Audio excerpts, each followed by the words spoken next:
Hola a todos, este es el seminario 5. En esta oportunidad vamos a hablar sobre infecciones del tracto respiratorio superior e inferior no granulomatosas. Al finalizar esta clase deberíamos ser capaces de comprender la etiología y patogenia de las infecciones respiratorias, evaluar la epidemiología de las mismas, conocer los métodos diagnósticos y las medidas de prevención adecuadas para evitarlas. Las vías respiratorias superiores están colonizadas por numerosos microorganismos. Se estima que existen entre 10 a 100 bacterias anaerobias por cada bacteria aerobia. La distribución de las mismas va a depender de qué zona anatómica estemos hablando. También existen algunos microorganismos que son potencialmente patógenos, como pueden ser Streptococcus pyogenes, Streptococcus pneumoniae, Staphylococcus aureus, Neisseria meningitidis, Haemophilus influenzae, Moraxella catarrhalis. El aislamiento de estos microorganismos se muestra en las vías respiratorias superiores, no define su patogenicidad. Entre las defensas naturales que contamos se encuentran el epitelio ciliar asociado a mucus, que impiden la llegada de partículas al tracto respiratorio inferior y promueven un movimiento constante hacia la boca, ¿sí? Donde pueden ser eliminados ya sea por tos, estornudos o deglutidos. También contamos con sustancias como la lisozima, ¿sí? La inmunoglobulina secretoria y la lactoferrina que dificultan la replicación de los patógenos. Si las partículas llegan, ¿sí? A lo que sería el espacio alveolar, también se encuentran los macrófagos alveolares como mecanismo de protección. Si tenemos que hablar de lo que serían los orígenes, ¿sí? De las infecciones, pueden ser de dos tipos: las exógenas, ya sea por aerosolización de macro o microgotas o también contacto directo, y también las endógenas, ¿sí? Las endógenas están causadas por cambios en las condiciones de la microbiota habitual. Ahora empezamos con rinitis. La rinitis es un cuadro caracterizado por rinorrea, es decir, secreción nasal, y obstrucción nasal, ¿sí? A lo cual se puede agregar estornudos, prurito nasal, congestión y lagrimeo. Habitualmente es de causa alérgica o infecciosa y con respecto a la parte infecciosa es una infección muy frecuente, ¿sí? Se afecta aproximadamente a cada persona adulta 2 a 3 veces por año y a los niños entre 5 a 7 veces. Tiene un claro pico estacional, ¿sí? Entre los meses de otoño y fines de primavera. El contagio se produce ya sea por contacto directo o aerosolización de secreciones. Entre los agentes etiológicos más frecuentes se encuentran los rinovirus, ¿sí? El virus incisional respiratorio, coronavirus y metaneumovirus. El diagnóstico es clínico, la infección es autolimitada y confiere a inmunidad de corta duración. Aproximadamente uno de cada 200 resfríos virales devienen en sinusitis, ¿sí? Muchas de estas sinusitis eh, son un continuo con respecto al cuadro de rinitis, ¿sí? Por eso la clínica se superpone con la de rinitis. En general existen lo que se conoce como tres patrones clínicos de rinosinusitis. Un primer caso, que los síntomas persistentes que exceden por más de 10 días, ¿sí? Recordemos que la rinitis habitualmente dura 3 a 7 días. Un segundo escenario que sería con síntomas más severos, con fiebre alta y secreción mucopurulenta nasal. Y en último, digamos, ejemplo, sería un cuadro que parece resuelto, es decir, los síntomas empiezan a mejorar, empiezan a remitir y en un corto periodo de tiempo vuelven a aparecer y además empeorados, ¿sí? La patogenia de la rinosinusitis se establece en base a una inflamación de la mucosa nasal, ¿sí? Que cierra el ostium, o sea, la entrada de los senos paranasales. Eso genera una obstrucción, ¿sí? Y no se puede eliminar las secreciones. Se cree también, y está bastante demostrado, que durante los episodios de aumento de la presión dentro de la cavidad nasal, ¿sí? Como pueden ser los estornudos, se produce el pasaje de secreciones y bacterias a esa cavidad que está aislada y que no puede eliminar secreciones. De esta manera se dematiza el epitelio, ¿sí? Y disminuyen los mecanismos de defensa y así se favorece la infección. Las sinusitis se clasifican según el tiempo de duración en agudas, subagudas y crónicas. La duración de la sintomatología es la que permite predecir cuál es el patógeno más probable.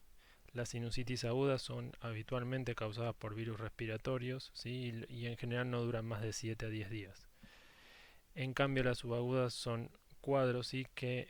Con síntomas más marcados, con empeoramiento de los síntomas iniciales y habitualmente con fiebre alta.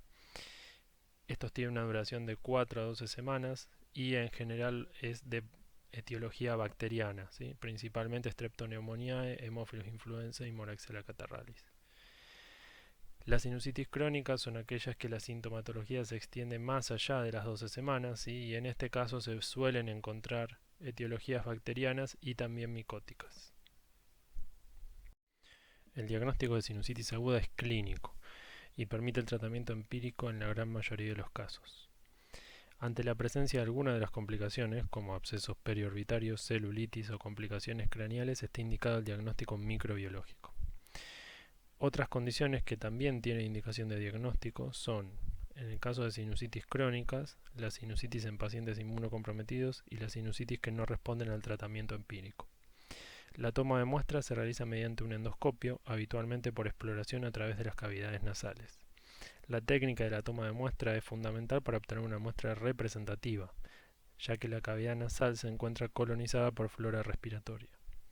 En un esfuerzo adicional para identificar infección y discriminar de una muestra contaminada, se utilizan medidas cuantitativas para el cultivo. El gol estándar sigue siendo la punción del seno, procedimiento más invasivo pero con menor probabilidad de contaminar la muestra. Una vez obtenida la muestra, la misma se va a cultivar para detectar los patógenos más prevalentes según el medio en el que trabajemos.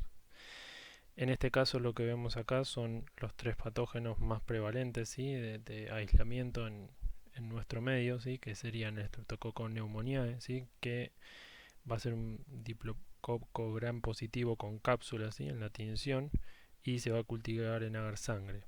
La prueba de solubilidad en bilis va a ser positiva y la sensibilidad a optoquina también.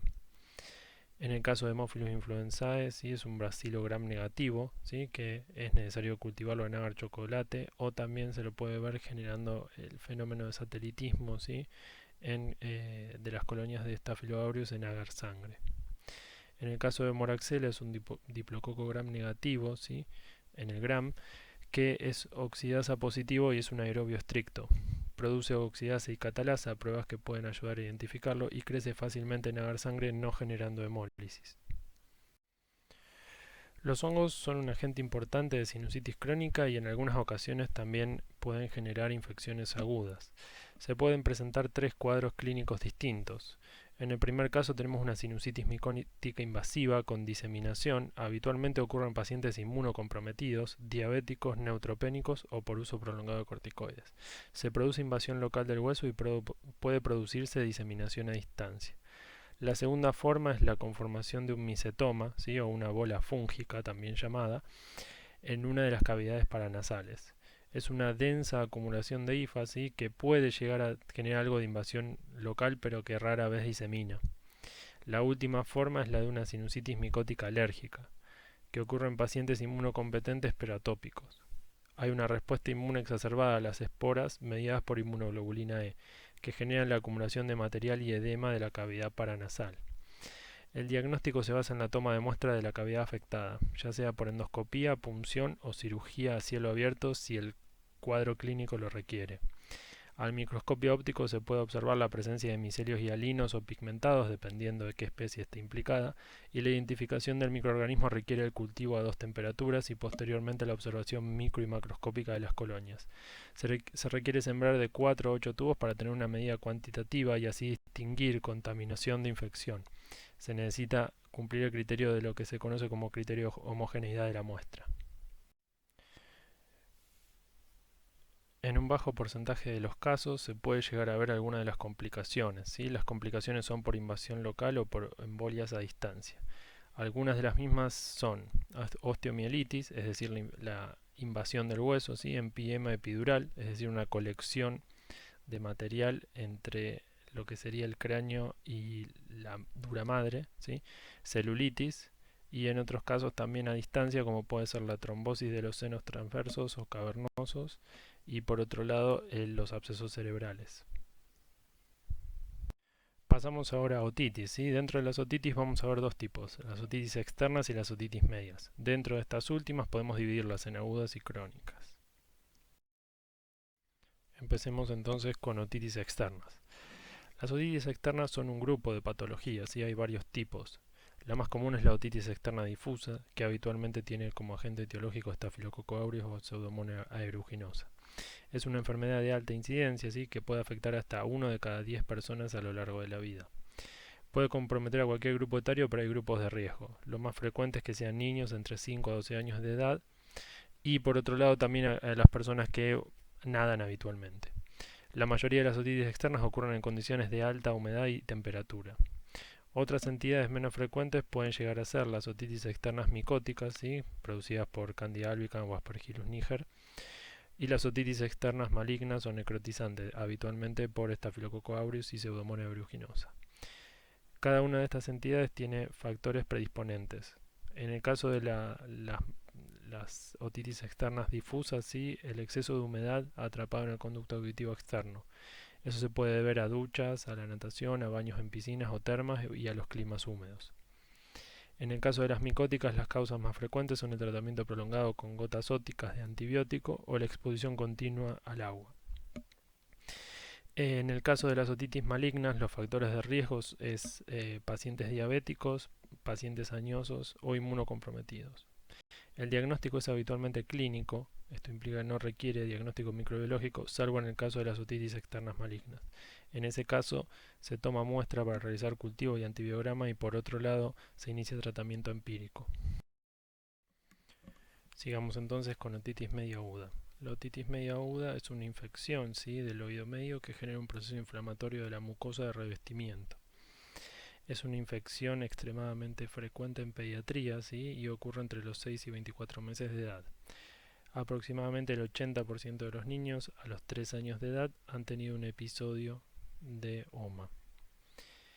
La otitis media con efusión es el compromiso inflamatorio del oído medio en ausencia de infección aguda. Y la supuración crónica del oído corresponde a un proceso infeccioso acompañado de perforación de la membrana timpánica. En la mayoría de los casos, los pacientes se encuentran cursando un cuadro infeccioso, ¿sí?, del tracto respiratorio superior o algún tipo de proceso alérgico que favorece la congestión e inflamación de la mucosa nasal, nasofaringe y de la trompa de Eustaquio.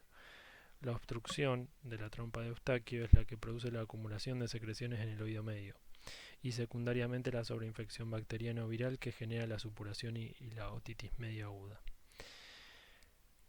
La efusión, o sea, la secreción dentro del oído medio, ¿sí?, puede persistir por varias semanas o meses luego de la resolución de la infección. De esta forma, la otitis media con efusión puede aparecer en forma espontánea en pacientes con disfunción de la trompa de Eustaquio o como una respuesta inflamatoria luego de la resolución de una OMA. Si hablamos de la etiología, podríamos decir que entre el 50 y el 70% son bacterianas, ¿sí?, principalmente por Streptococcus pneumoniae, Haemophilus influenzae y Moraxella catarrhalis. Y en el caso del 30% restante son virales, ¿sí?, principalmente por virus incisional respiratorio, rinovirus, enterovirus y virus influenza. Si tenemos que hablar de diagnóstico, ¿sí?, el diagnóstico de las otitis medias agudas es clínico, en base a la sintomatología, es decir, principalmente dolor, que se conoce como otalgia, ¿sí?, y sensación de ocupación del oído que es difícil que lo relate un paciente pediátrico, ¿sí?, aunque sí habitualmente se puede notar que escuchan menos de ese lado que del otro. Todo esto se complementa con la otoscopía, ¿sí?, que puede servir para evidenciar la membrana timpánica y ver si está ocupada la cavidad del oído medio o no. En este caso lo que se instaura es un tratamiento empírico, ¿sí?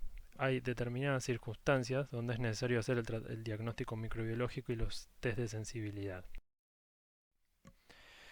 Si llegara a ocurrir alguna de las situaciones acá señaladas, como pueden ser la OMA con retención en un niño seriamente enfermo, la OMA con exudado en pacientes con síntomas meningios o menores de 3 meses, la respuesta insatisfactoria al tratamiento empírico, en el caso de que la otitis ocurra en huéspedes inmunocomprometidos o en los casos que se sospeche un microorganismo causal inusual, se decidirá hacer el diagnóstico microbiológico.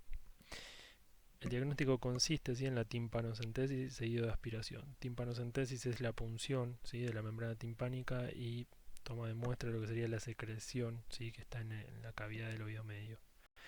Es importante utilizar tubos secos y en el caso que se sospeche, ¿sí?, una otitis media supurada o en las otitis medias crónicas, colocarlos en un medio de transporte apropiado para anaerobios.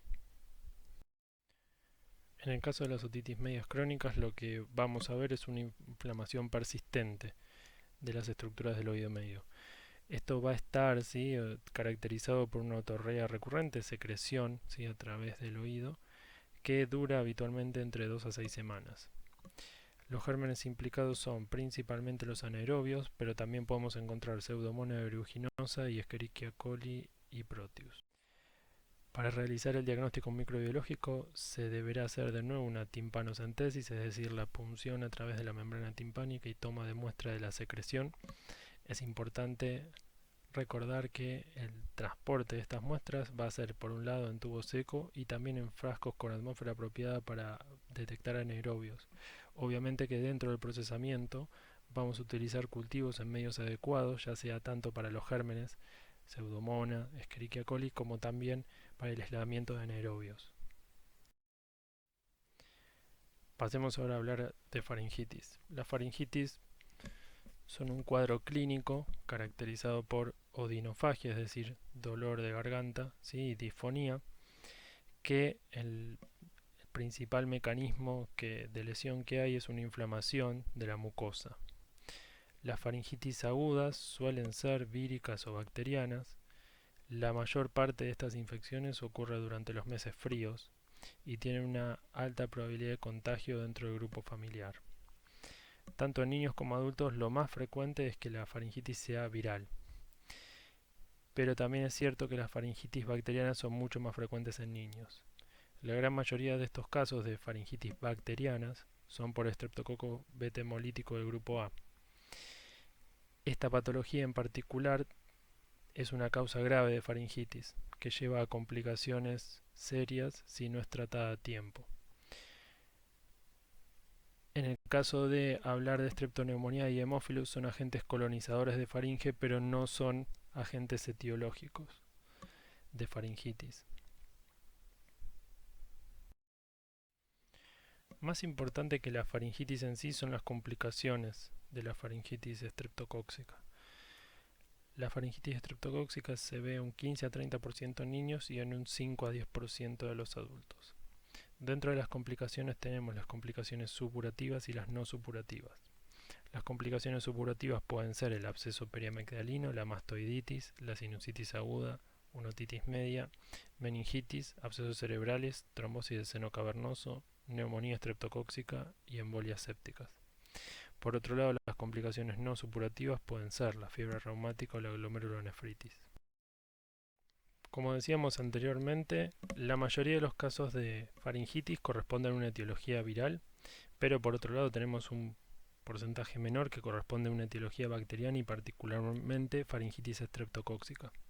Por eso se han utilizado durante mucho tiempo una serie de criterios que nos hacen sospechar de una etiología bacteriana. Estos criterios son exudados amigdalinos, adenopatías cervicales con aumento de tamaño y dolor, ausencia de tos y fiebre. Si uno encuentra a alguien, a un paciente, con estos signos y síntomas, se debe realizar un hisopado de fauces. Una vez realizado el hisopado de fauces, lo que se procede a hacer son dos test. Por un lado un test rápido y por otro lado el cultivo del mismo. Para realizar el hisopado de fauces se van a frotar dos hisopos en los pilares posteriores de la faringe y en las amígdalas, cuidando de no tocar el resto de la cavidad bucal. Luego se van a colocar en un tubo con un medio de transporte. Una vez obtenidos los dos hisopos, vamos a usar el primer hisopo para un método rápido, o strep test. Este test se va a informar como positivo y en el caso que sea negativo, vamos a utilizar el segundo hisopo para hacer el cultivo. El cultivo se va a hacer en agar sangre y lo que vamos a ver son cocos gram positivos que con respecto a las pruebas para identificarlo va a ser catalasa negativo, vacitracina positivo, PIR positivo y el serotipo del grupo A. Pasamos ahora a difteria. La difteria es una enfermedad del tracto respiratorio superior. Se caracteriza por dolor de garganta, fiebre de bajo grado y manifestaciones sistémicas variadas. El agente etiológico es Corynebacterium diphtheriae, que es un bacilo gram positivo aerobio, que se dispone en general en letras o en chinas o empalizada. El principal factor de patogenicidad que tiene es la exotoxina diftérica.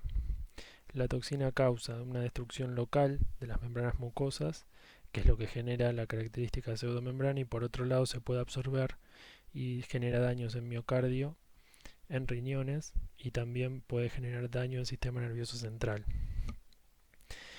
Ante la sospecha de difteria se va a requerir tomar una muestra, ¿sí? Un hisopado, que idealmente tiene que ser por debajo de esta membrana, y también en lo posible obtener una muestra de la membrana. Se van a utilizar medios de cultivo específicos para difteria, como es el agar inclinado de Loeffler o el pico de flauta de Loeffler y el agar cistina telurito. Además de realizar el cultivo, una vez que se tiene el aislamiento, se puede hacer la prueba de ELEC, que es la que objetiva que el aislamiento, o sea, la población de corinebacterias, generen la toxina.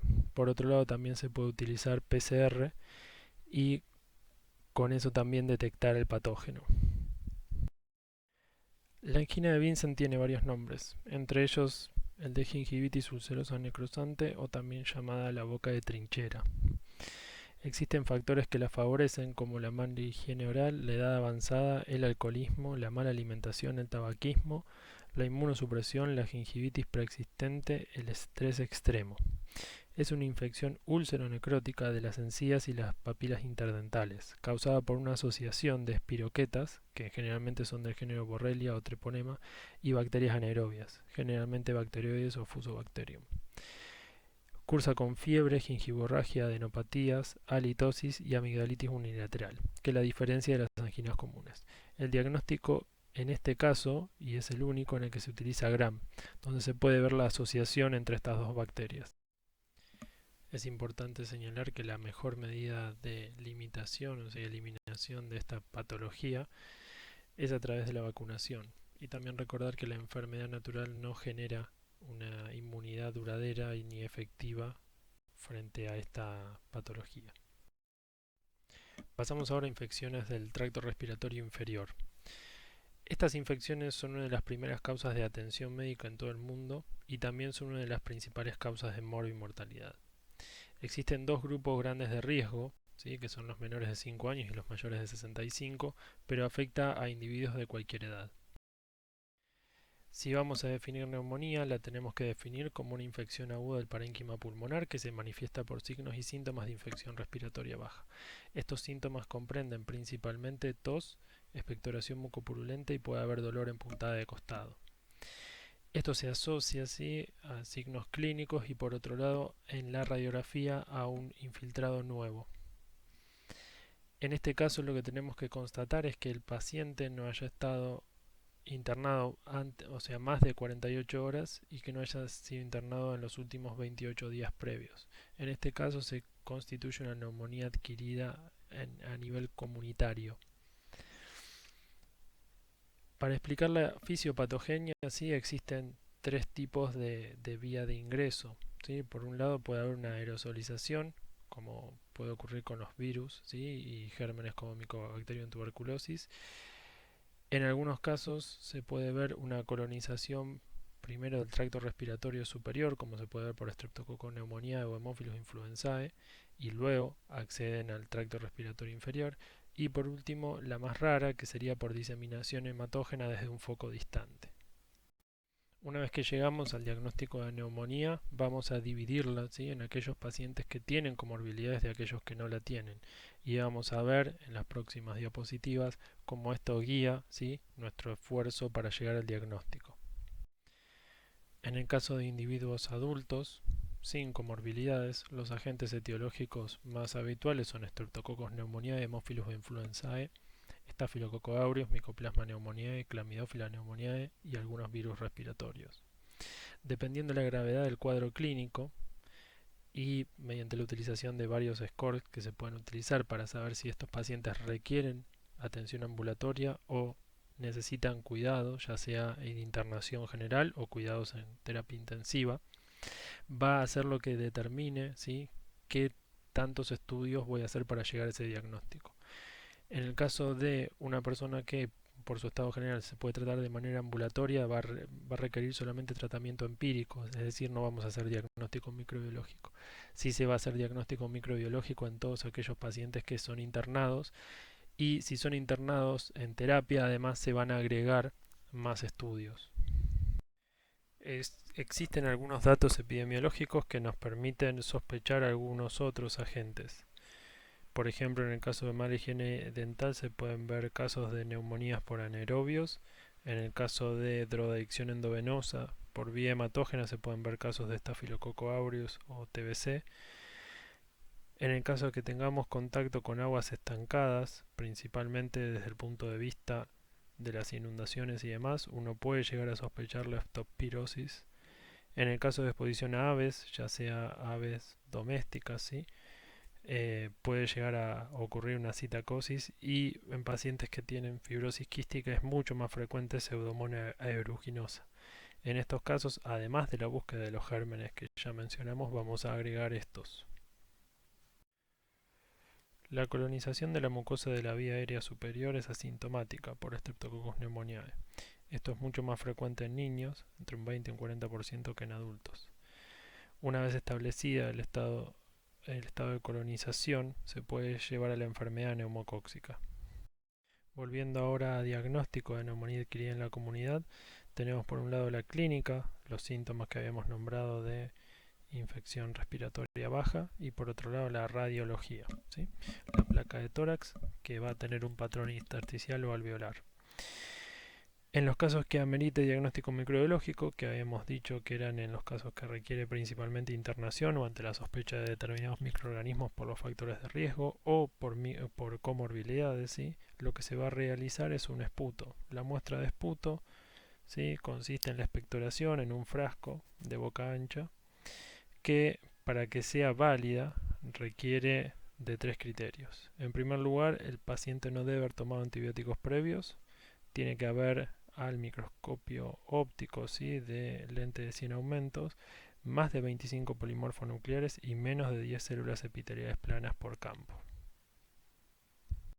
Una vez validado el esputo, que ocurre solamente en el 50% de los casos, vamos a proceder a procesarlo. Por un lado vamos a hacer un examen directo con tinción de Gram para detectar Streptoneumoniae y Haemophilus influenza, y por otro lado vamos a hacer el cultivo. El cultivo tiene baja sensibilidad y especificidad, de hecho se cree que se llega al 30% nada más de los resultados son positivos, y se jerarquizan los gérmenes que llegan hasta la cuarta estría de sembrado o hasta la tercera con más de 5 colonias. Una vez que se produce el aislamiento, se tiene que identificarlo mediante las pruebas, ¿sí? En el caso de Streptococcus pneumoniae, vamos a tener con aspecto microscópico y macroscópico, son colonias con alfa hemólisis, ¿sí? En agar sangre, y por otro lado son sensibles a la optoquina. Si se hace la prueba de solubilidad en bilis, va a ser soluble. Como decíamos anteriormente, había dos tipos de patrones, un patrón alveolar y un patrón intersticial. En este caso lo que se puede ver es el compromiso, ¿sí? De los tabiques sin el compromiso del espacio alveolar. Se ve un engrosamiento, o sea, de los tabiques, y no se ve ocupación del espacio alveolar. Esto se traduce en la radiografía con ese patrón intersticial, también llamado en alas de mariposa. Esto es mucho más frecuente en las infecciones virales o en aquellas causadas por micoplasma o clamidófila. Existen también otras herramientas para llegar al diagnóstico. Por un lado se puede hacer antigenuria, esto es la detección en orina, ¿sí? Del antígeno de polisacárido C por inmunocromatografía de membrana. Esto tiene una alta sensibilidad y una elevada especificidad y permite el diagnóstico rápido. Por otro lado, en el caso de sospechar infecciones por clamidófila o micoplasma, lo que se va a hacer es una búsqueda de anticuerpos. Se pueden buscar anticuerpos IgM, y también se puede hacer la seroconversión de IgG, tomando las dos muestras, ¿no? Una al principio y otra una vez que pase el periodo de convalecencia. En el caso de individuos que están graves y que están intubados, se toman otro tipo de muestras, ya que no se puede hacer esputo. La técnica más sencilla es el aspirado traqueal, una aspiración de las secreciones traqueales, que tiene los criterios de validación similares al esputo. Por otro lado, lo que podemos realizar es un lavado bronquioalveolar. Esta es una técnica más invasiva que requiere de personal y material específico, ¿sí? Un broncoscopio. Lo que se hace sí es introducir el broncoscopio, se llega hasta un bronquio distal, se instila solución fisiológica y se aspira la misma. Esto tiene un punto de corte, como se puede ver acá, menor que el aspirado traqueal, ya que es una muestra más limpia. Algunas diapositivas atrás habíamos definido las neumonías adquiridas en la comunidad en dos grupos, con comorbilidades y sin comorbilidades. En aquellas que hay comorbilidades no va a importar el cuadro clínico, ¿sí? O sea, en este caso no vamos a dividir nuestro esfuerzo terapéutico, nuestro esfuerzo de diagnóstico en base a la gravedad del cuadro. En estos casos siempre se requiere tomar muestra para hacer diagnóstico microbiológico. Dependiendo en qué grupo estemos, va a haber distintos patógenos como se nombran en esta lista. Sigue la lista de factores de riesgo y determinados patógenos. Recordar que en estos casos no solo se va a buscar el patógeno que se nombra, es decir, por ejemplo, exposición a alrededores antivirus, sino que también vamos a buscar a los patógenos habituales. Sigamos ahora con infecciones respiratorias agudas bajas. Las infecciones de este tipo son una de las causas principales de morbimortalidad en menores de 5 años, y los menores de 2 años son el grupo de mayor riesgo de mortalidad. En este grupo, la etiología viral es la gran mayoría de los casos. Los patógenos más importantes son el virus inicial respiratorio, parainfluenza, metaneumovirus, influenza y adenovirus. Además de estos patógenos, tenemos que sumar a los rinovirus, a los patógenos emergentes como los coronavirus y las variantes nuevas de influenza. La etiología bacteriana es mucho menos frecuente, se ve generalmente en individuos de mayor edad, pero en los casos que se ve suele ser causado por Streptoneumoniae y Staphylococcus aureus. Se han identificado una serie de factores de riesgo para padecer infecciones respiratorias agudas bajas. Se pueden dividir para su estudio en factores ambientales y factores del huésped. Dentro de los factores del huésped podemos hablar la falta de lactancia materna, la vacunación incompleta, prematurez, bajo peso al nacer y la desnutrición. Y con respecto a los factores ambientales tenemos el hacinamiento, la época invernal, la asistencia a guardería, madre analfabeta funcional, madre adolescente, contaminación ambiental y contaminación domiciliaria, ya sea por el consumo de biomasa o de tabaquismo. Es importante señalar que en los menores de 2 años los virus respiratorios son la causa más frecuente de neumonía. Con respecto a las neumonías agudas bacterianas, la etiología va a depender de la edad, el estado de vacunación, la presencia de enfermedades de base o la exposición a determinados patógenos específicos. En la etapa neonatal inmediata se pueden encontrar infecciones por Streptococcus agalactiae principalmente y también por enterobacterias. Es mucho menos frecuente ver infecciones por Listeria monocytogenes o Chlamydia trachomatis. En edades posteriores, Streptoneumoniae es el agente más frecuente y a partir de los 4 años se empieza a haber casos de Mycoplasma pneumoniae. Hay dos situaciones particulares que merecen especial atención. En primer lugar, la aparición de casos, ¿sí?, de Staphylococcus aureus meticilino resistente de la comunidad, adquirido en la comunidad, no digamos en el ámbito intrahospitalario. Esto debido a los esquemas terapéuticos que hay de tratamiento empírico hace que tengan una evolución desfavorable. Por otro lado, a partir de 2003 se vio un incremento en los casos de tos convulsa y de hecho entre 2010 y 2011 hubo un aumento de la mortalidad. Los estudios demostraron que un porcentaje significativo de la población adulta no presentaba inmunidad. Lo que ocurría en estos casos es que el individuo adulto presenta un cuadro clínico leve, ¿sí?, con poca sintomatología, pero que sí es contagioso, y que en general los cuadros graves se ven en menores de 1 año. Con la reinstauración, digamos, de la vacunación triple bacteriana celular a los 11 años y a todas las embarazadas, lo que se observó es una disminución significativa en la mortalidad en menores de 6 meses. Hablemos entonces ahora de bronquiolitis. La bronquiolitis es un cuadro clínico de etiología viral, caracterizado por una inflamación difusa y aguda de la vía aérea. Se presenta con sibilancias, que estas están siempre, y puede presentar además fiebre, rinorrea y tos seca. Es más frecuente en lactantes y predomina en los meses de otoño e invierno. Como agentes etiológicos, el más importante es el virus incisional respiratorio y también existen otros agentes virales, como pueden ser el virus para influenza, metaneumovirus y adenovirus. El virus inicial respiratorio es transmitido por secreciones contaminadas de un contacto cercano, en forma directa o por medio de fomites. La vía más frecuente de contagio es el contacto con un enfermo, pacientes ambulatorios, o en pacientes hospitalizados. La transmisión también puede deberse a las manos contaminadas del personal. El periodo de incubación es corto, se calcula entre 2 a 8 días, y el virus se elimina en secreciones respiratorias durante 3 a 8 días. Esto puede prolongarse en niños pequeños e inmunocomprometidos. Aunque el adenovirus es un agente etiológico mucho menos frecuente de bronquiolitis, la importancia de identificarlo radica en la posibilidad de iniciar brotes intrahospitalarios.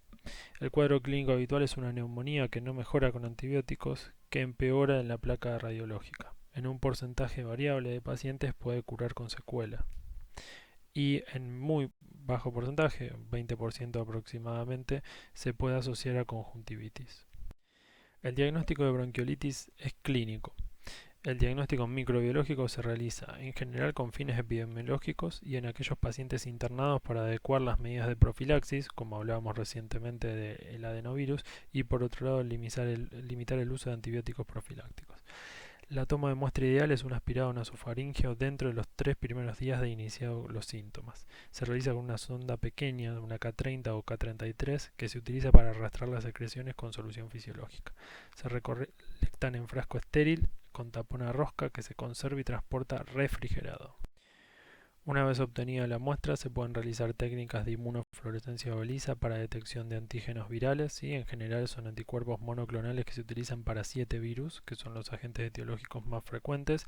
Por otro lado, también podemos realizar la detección de ácidos nucleicos mediante PCR y, por último, técnicas de aislamiento viral, que aunque son obviamente un gol estándar para llegar al diagnóstico, son técnicas de uso infrecuentes, quedan más relegadas a la parte de investigación que a la parte de diagnóstico clínico. Dentro de las medidas de prevención tenemos aquellas diseñadas para eliminar los factores predisponentes, como son la vacunación completa, la lactancia materna, eliminar la contaminación intradomiciliaria. Y también tenemos las medidas específicas. ¿Sí? Existe un anticuerpo monoclonal, palivizumab, para virus inicial respiratorio que se utiliza en población de riesgo. En cuanto al ambiente intrahospitalario, existen precauciones estándar para prevenir el contagio institucional. El lavado de manos, el uso de alcohol en gel, los guantes y también el uso de barbijo, antiparras y camisolín en el caso de realizar procedimientos de toma de muestra.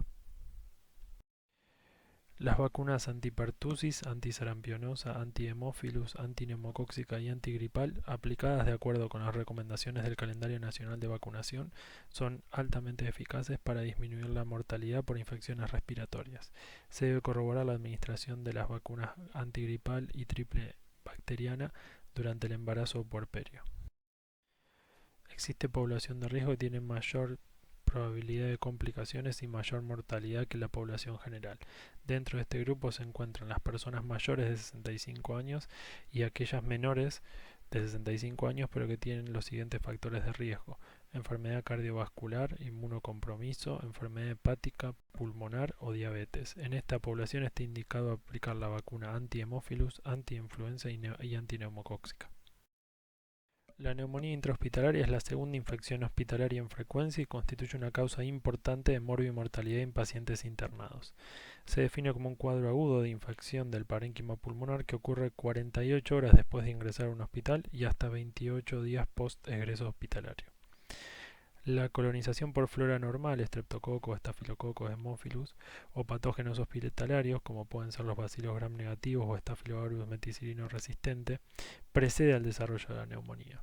Se la clasifica en temprana y tardía. La temprana, 4 a 7 días, habitualmente ocurre por patógenos de la comunidad que colonizan la orofaringe: Streptoneumonía, Haemophilus influenza, Staphylococcus aureus. La tardía es causada por patógenos que colonizan la orofaringe pero son del ámbito intrahospitalario. Para desarrollar una neumonía intrahospitalaria existen factores de riesgo modificables o no modificables. Por otro lado, la utilización de ventilación mecánica constituye el principal factor determinante de la aparición de la misma, siendo 6 a 20 veces más frecuente que en individuos no ventilados. Con respecto a la etiología de las neumonías intrahospitalarias coincide temporalmente con el patrón de colonización descripto. Los gérmenes producen desde colonización de la orofaringe y que llega hasta el tracto respiratorio inferior generando la neumonía intrahospitalaria. Los patógenos varían según la población en estudio, la enfermedad de base, el tiempo de exposición al riesgo y el lugar de ingreso. Las etiologías cambian según los países, ciudades, hospitales y hasta dentro de las distintas áreas de un mismo hospital. Los cultivos de sangre, líquido pleural y especímenes respiratorios obtenidos ya sea por minival o val son los que permiten identificar a los patógenos. Sin embargo, el uso previo de antibióticos, lo cual es habitual en este tipo de pacientes, reduce la sensibilidad de los métodos. Las neumonías intrahospitalarias, aún con el tratamiento antibiótico, constituyen un cuadro de alta mortalidad. Por eso lo más importante es la prevención. La prevención es el mecanismo fundamental y requiere de principalmente medidas de educación del personal para identificar los factores de riesgo. Por otro lado, el equipamiento adecuado para realizar las tareas, la cantidad de personal calificado por paciente, es decir, la cantidad de enfermeros, la cantidad de kinesiólogos y el uso de lo que serían las técnicas de asepsia, ¿sí? El lavado de manos, las medidas de aislamiento, son todas las estrategias que han permitido disminuir las infecciones intrahospitalarias.